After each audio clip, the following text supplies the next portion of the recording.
दादू में, सिंध के एक शहर दादू में, ज़िले दादू में एक मासूम सी बच्ची, एक गरीब बेबस बाप उसको लेकर आता है हॉस्पिटल।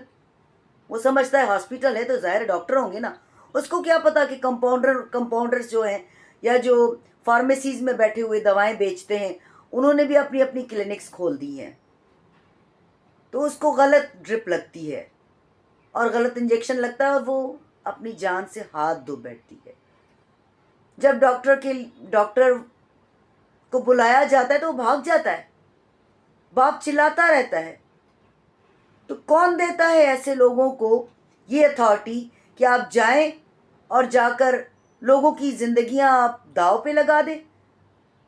कौन इनको ये अथॉरिटी देता है? जो कंपाउंडर होते हैं, डिस्पेंसर्स होते हैं या जस्ट ड्रिप लगाने वाले होते हैं, किसने राइट दिया है उनको? क्या उस बच्ची की ज़िंदगी वापस आ सकती है? और ये सिर्फ दादू में नहीं हुआ, लाड़काना में भी हुआ, हर जगह हो रहा है।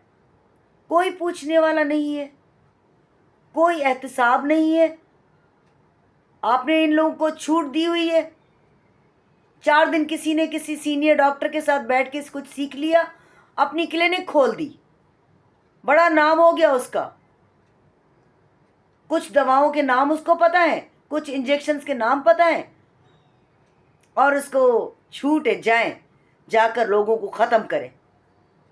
तो ऐसी इंतज़ामिया को डूब मरना चाहिए, डूब मरना चाहिए उनको।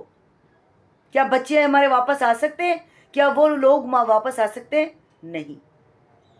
वो बाप चिल्लाता रहा, डॉक्टर भाग गया, स्टाफ भाग गया,